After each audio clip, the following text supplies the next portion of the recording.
लखनऊ उत्तर प्रदेश से आज हम लेकर आ रहे हैं आपके लिए ITV नेटवर्क का शौर्य सम्मान 2025। और आज हमारे संग जुड़ रही हैं एक ऐसी अभिनेत्री जो इसी शहर से आती हैं, जिनका पूरा डंका बज रहा है पूरे देश भर में। मैं बात कर रहा हूं आहाना कुमरा की, जो आज प्राइड ऑफ उत्तर प्रदेश कहलाती हैं और इस मंच पे उसके लिए सम्मानित भी आज हो चुकी हैं। आहाना, बहुत बहुत स्वागत है आपका। Thank you for being with us. Thank you so much Uday. पहले तो शुरुआत करता हूं आज के इस पुरस्कार के बारे में चर्चा करके।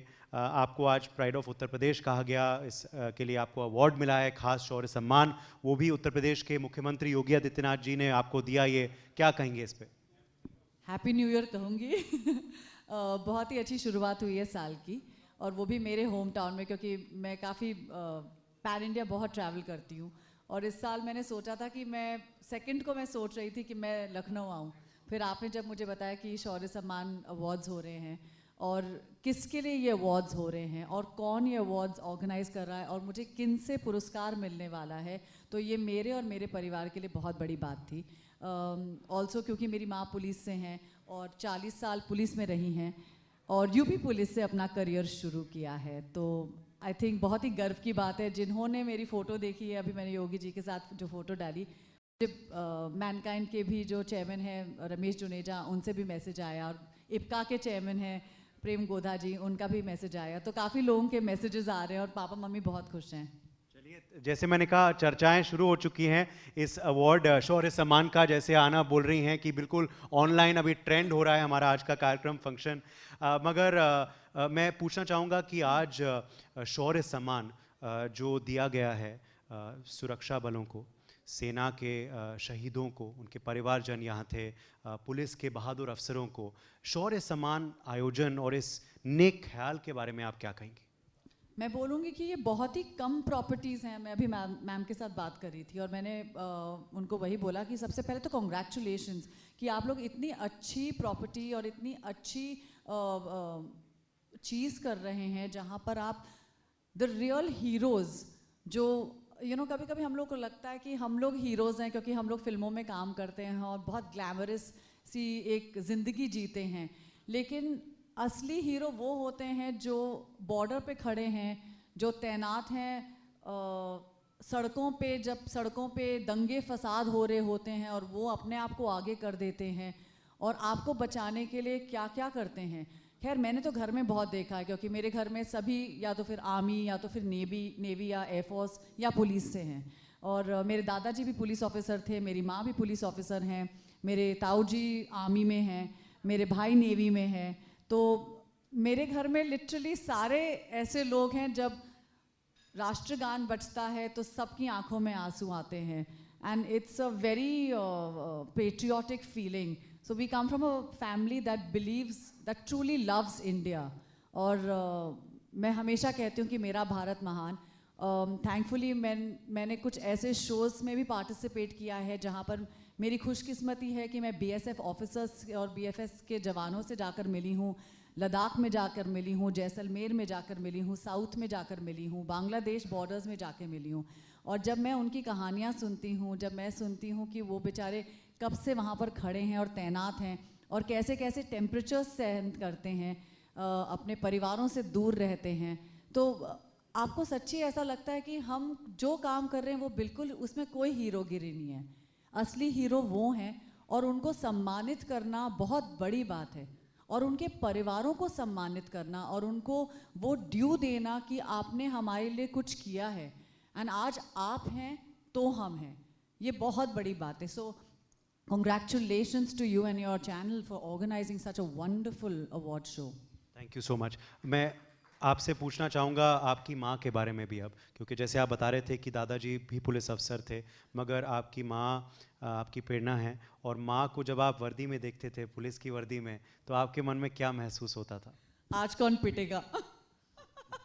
तो मम्मी का करियर एक्चुअली शुरू हुआ था केसरबाग कोतवाली में, और मम्मी एक्चुअली मेरी माँ एक्चुअली मुजफ्फरनगर से हैं, वो जाट हैं और मुजफ्फरनगर से हैं, और जब वो लखनऊ आई तो उन्होंने केसरबाग कोतवाली में अपना करियर शुरू किया, और उसके बाद वो हज़रतगंज कोतवाली की इंचार्ज थी। तो मेरी जितनी भी मासियाँ हैं, क्योंकि मम्मी के साथ बहुत सी मेरी उनकी दोस्त और उनकी सहेलियाँ थी जो पुलिस में हैं, तो मैंने बहुत क्रिमिनल्स को पिटते हुए देखा है, क्योंकि स्कूल के बाद मैं हजरतगंज कोतवाली चली जाती थी और वहाँ मम्मी इंचार्ज थी, तो मेरा तो प्लेग्राउंड ही हजरतगंज कोतवाली था। तो मैंने इतने क्रिमिनल्स को पिटते हुए देखा है, and it was so normal for me. I still remember कि हम लोग हजरतगंज में चाट खाने जा रहे थे और सारी मेरी मासियाँ वर्दी में थी। उस दिन मम्मी सिविल क्लोथ्स में थी और 2 लड़के मोटरसाइकिल पर जा रहे थे और मैं और मेरी सिस्टर, आई थिंक हम लोग 12 साल के थे, we were just growing up. और खैर उस समय यूपी में बहुत ईव टीजिंग होती थी। सो आई स्टिल रिमेंबर कि हम लोग वो लड़के 2 बाइक पे जा रहे थे, हम रोड क्रॉस कर रहे थे, एक लड़के ने सीटी मार दी, गलती से सीटी मार दी। मेरी मासी ने उसका कॉलर ऐसे पकड़ा और जोर से उसको घसीट कर फेंक दिया। इट वॉज पहली बार मैंने इतना अग्रेशन देखा, but I realised it is because of these ladies today who I am. और इन्होंने मुझे शेप किया है, it's because of my mother, क्योंकि उन्होंने एक बहुत ही no nonsense kind of a life जी है। इनफैक्ट मेरे मॉम एंड डैड एक दूसरे से ऑलमोस्ट 8 साल अलग रहे, क्योंकि हमारा घर यहाँ पर गोमती नगर में था और पापा मॉस्को में रहते थे। He was working with Lupin laboratories और he was setting up business for Lupin. तो पापा मॉस्को रहते थे, मम्मी लखनऊ रहती थी, और मम्मी ने 3, मैं बोलूँगी शैतान बच्चों को, मैं और मेरी sister, we were brought up like boys, we were not at all treated like girls. In fact मेरी माँ ने कभी हम लोग को ये नहीं बोला कि आओ मैं तुम्हारी गुत्थी बांध दूँ, आओ तुम्हारे बाल काट दूँ। स्ट्रेट हमारे बाल कटवाई दिए थे, हमारे बॉय कट बाल थे। तो मैं और मेरी सिस्टर को लगता ही था कि हम लड़के हैं। हम क्रिकेट खेलते थे, बैडमिंटन खेलते थे, हॉर्स राइडिंग सीखते थे, कभी घर पे रखा ही नहीं। जब आप 3 शैतान बच्चों को प्लस एक ऐसी जॉब को हैंडल करते हैं जहाँ पर लोग आपसे डरते हैं, and so it takes a lot to build a career and live a life like that. बिल्कुल, और मुश्किल वक्त भी रहे होंगे, क्योंकि जैसे आपने कहा काफ़ी जुर्म था उस वक्त, ईव टीजिंग काफ़ी बड़ी हुई थी। अब चीज़ें जैसे योगी जी कह रहे हैं आज कि बदल गई हैं उत्तर प्रदेश में, मगर कुछ मुश्किल लम्हे भी थे उनके लिए जो उन्होंने बताए होंगे आपके लिए, आपको? आई थिंक उन्होंने काफ़ी सैक्रिफाइस किया है हम लोगों की वजह से। She could have been a lot more today अगर हम, if she didn't have a family और she didn't have to take care of us. लेकिन उन्होंने हमारे लिए बहुत सैक्रिफाइस किया। इनफैक्ट जब हम बॉम्बे शिफ्ट हुए, क्योंकि वो यूपी पुलिस से थी, तो उनको सेंट्रल गवर्नमेंट के तौर पे सीबीआई ज्वाइन करना पड़ा, तो उन्होंने 12 साल सीबीआई में काम किया।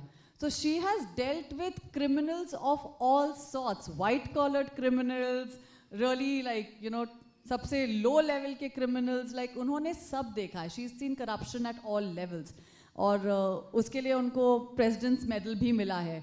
तो हमारा पूरा खानदान एकदम छाती चौड़े करके दिल्ली गया था, क्योंकि मम्मी को प्रेसिडेंट्स मेडल मिला था। बट ऑफ कोर्स उन्होंने टफ टाइम्स देखे हैं, but I think she is such a tough person. And मैंने आज तक मेरी मॉम को कभी ये कहते हुए नहीं सुना है कि ये नहीं हो सकता है। She is always said that, and she is वही सारी वैल्यूज़ आई थिंक हमारे अंदर इनकलकेट हुई हैं कि ऐसा कुछ नहीं है जो तुम नहीं कर सकते, it's all in your mind. आपने कभी शरारत की कि मैं तो कर सकती हूँ, मेरी मम्मी पुलिस अफसर है, मेरी मम्मी सीबीआई में है, ये चौकी इंचार्ज है? बहुत किए हैं। कोई लड़का मुझसे बात नहीं करता था स्कूल में, कोई लड़का मुझसे बिल्कुल नहीं बात करता था, क्योंकि सबसे पहले तो मैं सबको बोलती थी कि भाई तुझे पता है ना मेरी माँ पुलिस में है। तो सारे लड़के घबरा जाते थे, भाई इस लड़की की मम्मी पुलिस में है, बड़ी पिटाई होने वाली है। तो कॉलेज में भी सारे लड़के डरते थे। बट मैंने बहुत शैतानियाँ की हैं। मेरा फेवरेट डायलॉग यही था कि तू जानता है मेरी माँ कौन है? तो सब लोग बोलते तू जानता है मेरे बाप कौन है? यहाँ पर मैं बोलती तू जानता है मेरी माँ कौन है? तो मैंने बहुत शैतानियाँ की। इनफैक्ट मम्मी की हम लोग टोपी पहनकर कभी मैं वर्दी लगा लेती थी यहाँ वहाँ, तो बहुत पिटाई होती थी दोनों बहनों की। तो फिर ये पुलिस अफसर की बेटी ने कैसे निर्णय लिया कि मुझे पुलिस अफसर बनना है, मगर स्क्रीन पर, असल जिंदगी में नहीं? बम्बई में आकर कीड़ा कट ही जाता है। तो हम लोग जब बम्बई शिफ्ट हुए, क्योंकि हम लोग जब बॉम्बे शिफ्ट हुए, क्योंकि मम्मी पापा काफ़ी सालों से अलग रह रहे थे, तो उन्होंने डिसाइड किया कि भाई एक ऐसे शहर में जाते हैं जहाँ पर एटलीस्ट हम लोग एक साथ, एक परिवार के साथ रह सकते हैं की तरह। तो आई रिमेंबर जब हम लोग बॉम्बे शिफ्ट हुए और वहाँ पर मेरे बहुत कम फ्रेंड्स थी, तो मैंने पृथ्वी थिएटर में समय बिताना बहुत शुरू किया। एंड मेरा पहला एक्टिंग सर्टिफिकेट भी मुझे शशि कपूर जी ने दिया था, and I started assisting Sanjana Kapoor. तो आई थिंक तब वो कीड़ा कटा और it just became a thing where जब इट वाजंट रियली डिसाइडेड, आप एक चीज़ से दूसरी चीज़ से तीसरी चीज़ करना शुरू करते हैं. So it just becomes like second nature. So then acting just came naturally. और फिर अमिताभ बच्चन के साथ काम किया आपने युद्ध में. अमिताभ बच्चन के साथ काम करके, वो भी इतनी अर्ली स्टेज में, आपके लिए डॉन्टिंग नहीं था? How is he on sets and how was he with you because you were a newbie?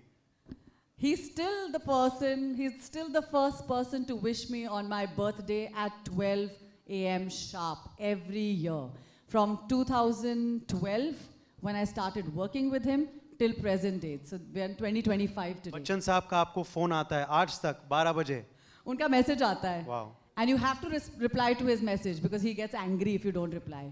So Bachchan Saab is actually one of the greatest inspirations जो मेरे लिए मेरे करियर में रहे हैं, क्योंकि मैंने अपना करियर उनसे शुरू किया.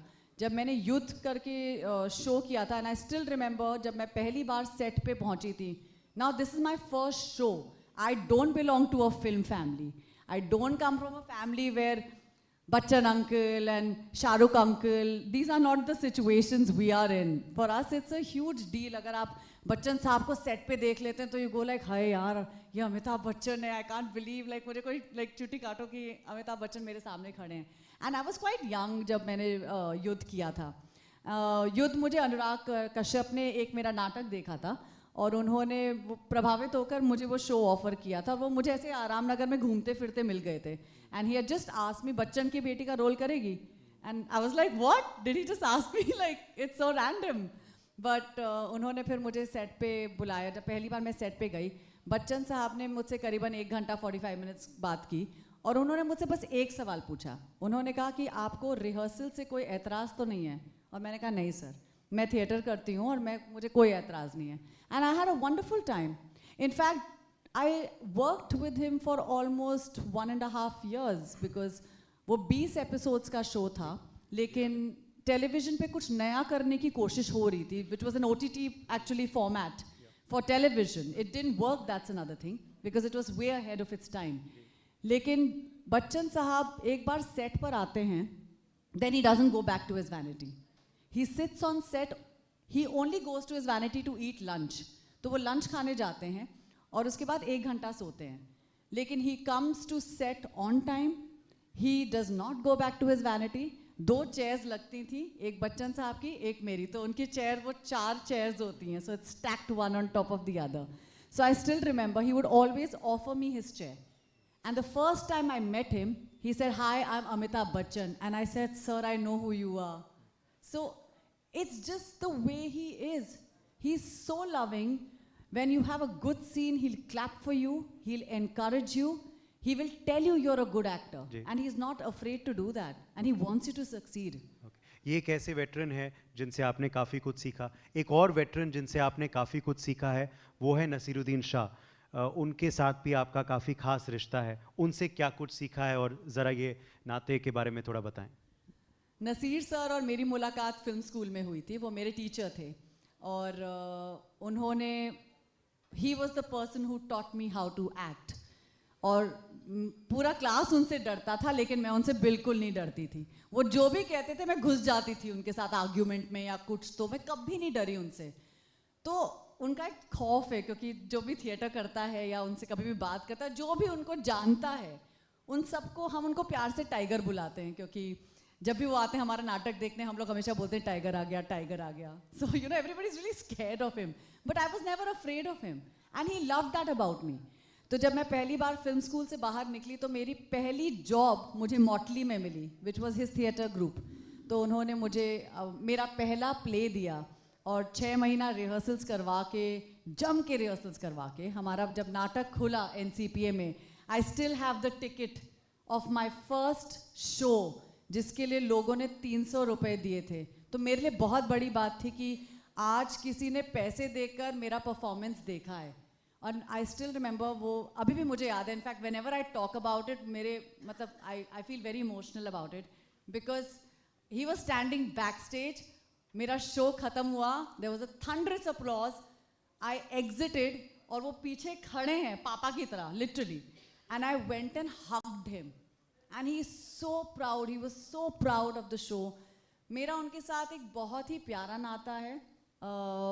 मुझे लगता है कि आज मैं जो कुछ भी हूँ मेरे मम्मी पापा और नसीर सर की वजह से हूँ, क्योंकि उन्होंने मुझे जो लाइफ लेसन्स, उन्होंने मुझे जो lessons about my work, about cinema, about acting, about performance, about being a person दिए हैं, दे आर अनबिलीवेबल। जी, आपने एक चीज़ का अभी जिक्र किया था कि मैं बाहर से आती हूँ, इस वजह से मेरे लिए सब अमिताभ अंकल, शाहरुख अंकल वगैरह नहीं हैं। क्या आपको लगता है कि ये भी आपके लिए एक कठिन चीज़ थी कि ये आपके अंकल्स नहीं थे? और क्या ये बात अभी भी सत्य है कि नेपोटिज्म फिल्म इंडस्ट्री को रूल करती है?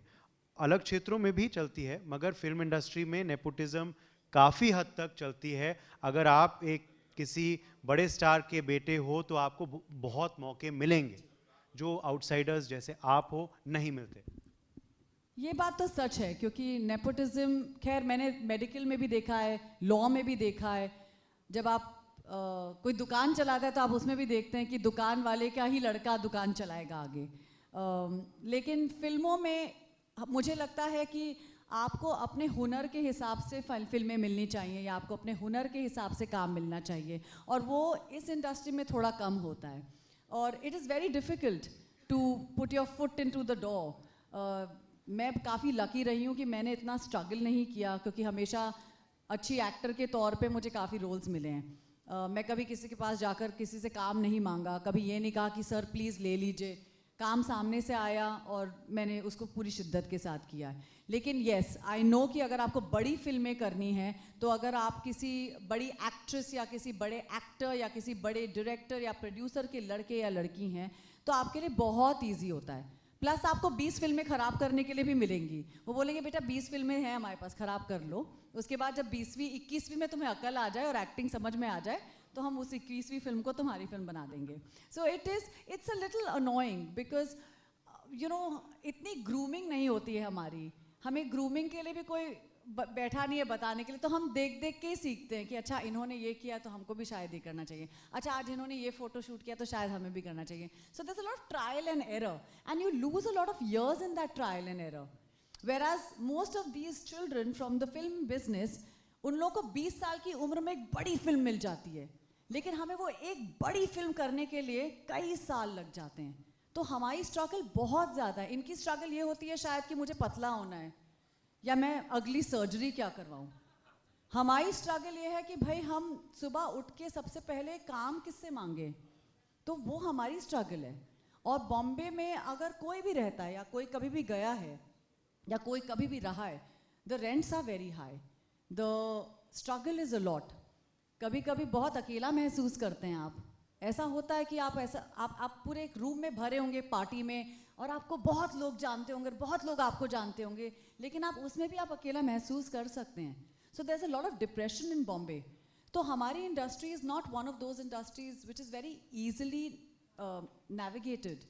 It's a little difficult, and अब तो मुझे लगता है और ज़्यादा हो गई है, बिकॉज अभी बहुत ऐसे शोज़ हैं OTT के जहाँ पर बहुत से फिल्म एक्टर्स के बच्चे हैं जो अपना डेब्यू कर रहे हैं, या पुराने फिल्म एक्टर्स आ गए हैं। So the competition on the OTT is also risen a lot. क्या ये सही है कि आप इतने बेहतरीन अभिनय के बावजूद जो आपने किया है आपके करियर ट्रेजेक्ट्री में, इतने जल्दी आपके करियर में, कि ये परिस्थिति भी आई सामने कि 3 साल आपको कोई भी प्रोजेक्ट नहीं ऑफर हुआ? जी हुआ है, और वो 3 साल बहुत कठिन थे। खैर मेरे 2 साल थे, लेकिन उसमें भी मैंने बहुत जम के काम किया है, क्योंकि मैं कुछ ना कुछ काम उठाती रहती हूँ। और and the beauty is that I have never been afraid to struggle. इतनी स्ट्रगल की है लाइफ में, so I am not afraid to struggle further. तो अगर मुझे कोई बोलता है कि तुम 2 साल फिल्में नहीं करोगी तो मैं कोई और नाटक उठा लूँगी, या कोई ट्रैवल शो उठा लूँगी, या मैं कोई कबड्डी होस्ट कर लूँगी, या मैं स्टार स्पोर्ट्स पे क्रिकेट होस्ट कर लूँगी, तो there is a reason why we are so prepared, because हमारे वहाँ हमारे करियर्स में anything can come at you, and for women worse. I think for women the roles are very limited. हमारे वहाँ वैसे भी अगर आप देखेंगे, अगर कोई भी फिल्म का पोस्टर उठा लीजिए तो आप देखेंगे 12 लड़के 1 लड़की, और वो 1 लड़की कौन? किसी बड़े फिल्म स्टार की लड़की. So it's difficult to compete in that environment.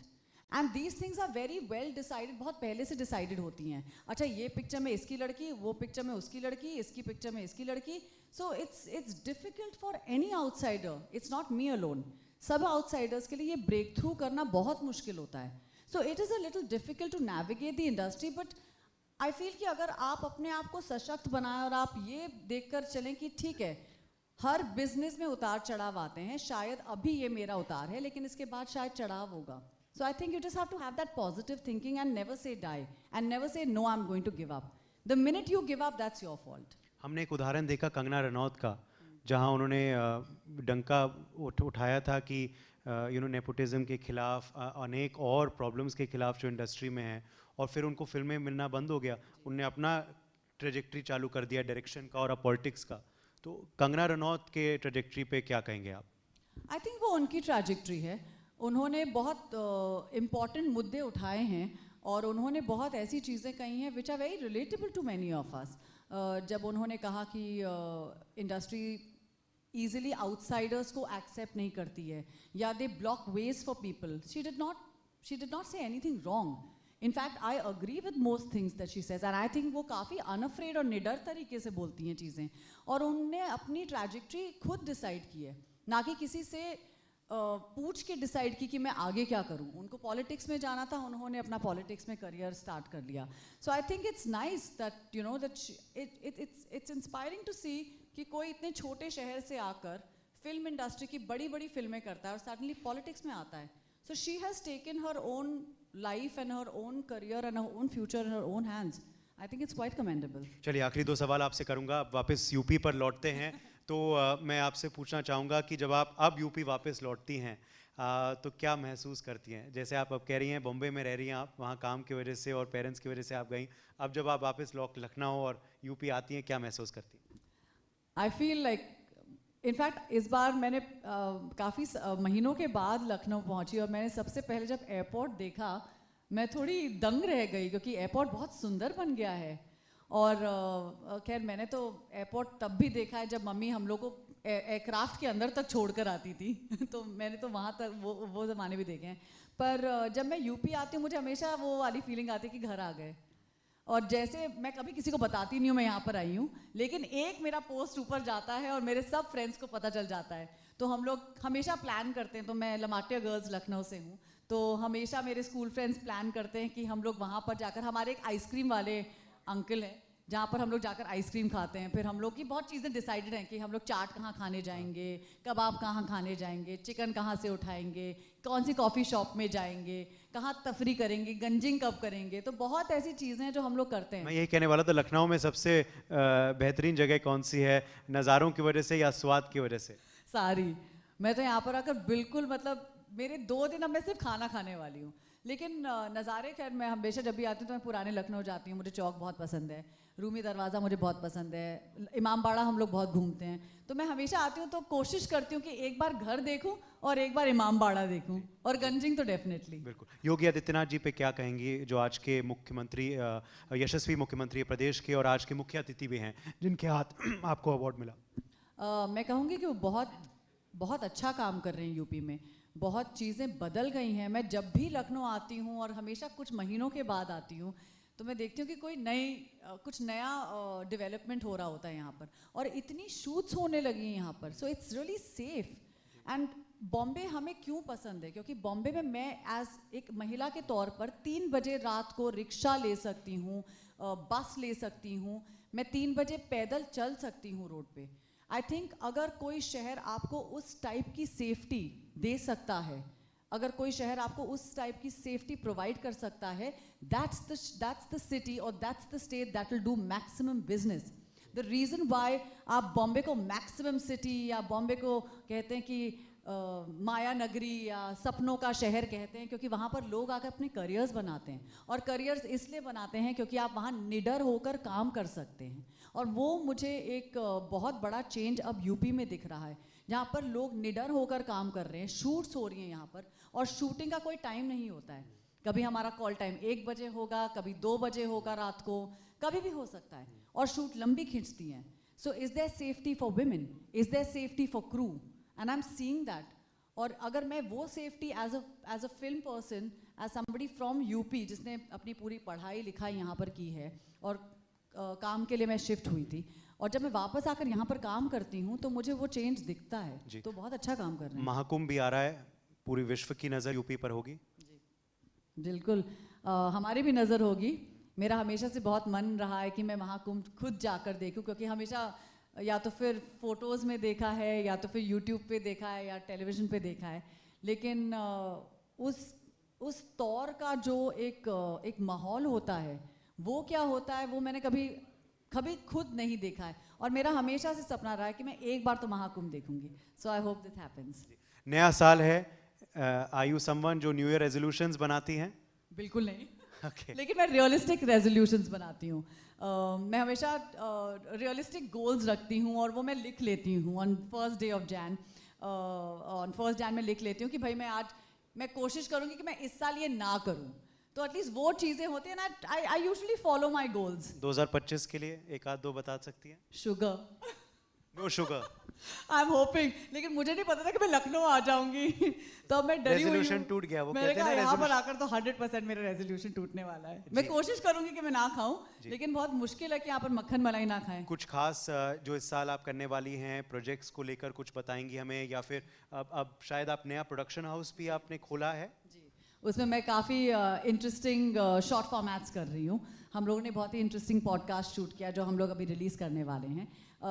तो हम लोग कर रहे हैं काफ़ी इंटरेस्टिंग चीज़ें, and we are putting those together, and we are very excited because वो उसमें काफ़ी समय लग जाता है. आई डिडंट नो इतना काम होता है जब आप प्रोडक्शन हाउस खोलते हैं. तो it takes up literally most of my day. तो जब मैं एक्टिंग नहीं कर रही होती हूँ, या प्लेज नहीं कर रही होती हूँ, या रिहर्सल नहीं कर रही होती हूँ, so I spend my maximum time in my production house, and काफ़ी फ्रूटफुल और काफ़ी अच्छा है. बहुत अच्छा महसूस होता है. चलिए अब हम एंड करते हैं एक रैपिड फायर सेगमेंट के संग.